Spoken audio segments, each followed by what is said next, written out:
ಇಂದು ಚೈತ್ರ ಕುಂದಾಪುರ ಹೊರಗೆ ಬಂದಿದ್ದಾರೆ, ಅವರು ಎಲಿಮಿನೇಟ್ ಆಗಿದ್ದಾರೆ. ಏನು ಸುದ್ದಿ ಸಂಪೂರ್ಣ ಮಾಹಿತಿಯನ್ನು ನಿಮಗೆ ಕೊಡ್ತೀನಿ. ಅದಕ್ಕೊಮ್ಮೆ ನನ್ನ ಚಾನಲ್ ಸಬ್ಸ್ಕ್ರೈಬ್ ಮಾಡಿ. ಇನ್ನೊಂದು ಕಡೆ ಈಗ ಸುದೀಪ್ ಅವರು ಈಗ ಇವತ್ತು ಎಂಟ್ರಿ ಕೂಡ ಕೊಟ್ಟಿದ್ದಾರೆ. ಈ ವಾರ ಟಾಸ್ಕ್ ತುಂಬಾ ಭಾರಿಯಾಗಿತ್ತು. ಅಷ್ಟೇ ಅಲ್ಲದೆ ದೊಡ್ಡ ಮಟ್ಟಿಗೆ ಕೈ ಮಿಲಾಯಿಸ್ ಅಂತ ಹೋಗಿ ಗಲಾಟೆಗಳು ಕೂಡ ಆಗಿದೆ. ಇನ್ನು ಇದೇ ಸಂದರ್ಭದಲ್ಲಿ ಇವತ್ತು ದೊಡ್ಡ ಮಟ್ಟಿಗೆ ಟ್ವಿಸ್ಟ್ ಕೂಡ ಈಗ ಪಡೆದುಕೊಂಡಿದೆ ಅಂತಲೂ ಕೂಡ ಇಲ್ಲಿ ನಾವು ಗಮನ ಹರಿಸಬೇಕಾದಂಥ ವಿಚಾರ ಇದೆ ಅಂತ ಹೇಳ್ಬೋದು.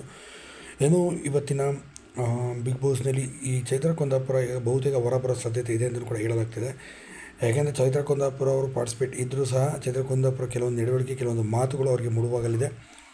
ಹಾಗೆಯೇ ಚೈತ್ರ ಕುಂದಾಪುರ ಅವರು ಸುಮ್ಮನೆ ಕೂಗಾಡೋದು ಕಿರ್ಚಾಡೋದು ಒಂದು ಕೆಲಸವನ್ನು ರೀತಿಯಲ್ಲಿ ಮಾಡ್ಕೊಂಡ್ಬಿಟ್ಟಿದ್ದಾರೆ ಅಂತಲೇ ಹೇಳ್ಬೋದು. ಇದೇ ಕಾರಣಕ್ಕಾಗಿ ಚೈತ್ರ ಕುಂದಾಪುರ ಅವರಿಗೆ ಹೊರಗಡೆಯಿಂದ ಸಹ ಓಟ್ಗಳು ಅಷ್ಟಾಗಿ ಬರ್ತಾಯಿಲ್ಲ ಅಂತ ಹೇಳಲಾಗಿದೆ. ಬಹುತೇಕ ಕಡಿಮೆ ಓಟ್ಗಳು ಬಂದಿದೆ. ಇದೇ ಕಾರಣಕ್ಕಾಗಿ ಅವ್ರನ್ನೇ ಹೊರ ಹಾಕ್ಬೋದು ಅಂತಲೂ ಕೂಡ ಈಗಾಗಲೇ ಅಂದಾಜಿಸಲಾಗಿದೆ.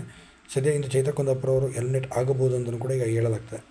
ನಿಮ್ಮ ಪ್ರಕಾರ ಚೈತ್ರ ಕುಂದಾಪುರ ಅವರ ಎಲಿಮಿನೇಷನ್ ಮಾಡಿದ್ರೆ ಸರಿ ಇದೆಯಾ ತಪ್ಪಿದೆ ಎಂಬುದು ದಯವಿಟ್ಟು ಕಮೆಂಟ್ ಮಾಡಿ ತಿಳಿಸಿ. ಹಾಗೆ ವಿಡಿಯೋನ ಲೈಕ್ ಮಾಡಿ, ಆದಷ್ಟು ಶೇರ್ ಮಾಡಿ. ಮತ್ತಷ್ಟು ವಿಡಿಯೋಗಳು ಸಿಗೋಣಂತೆ.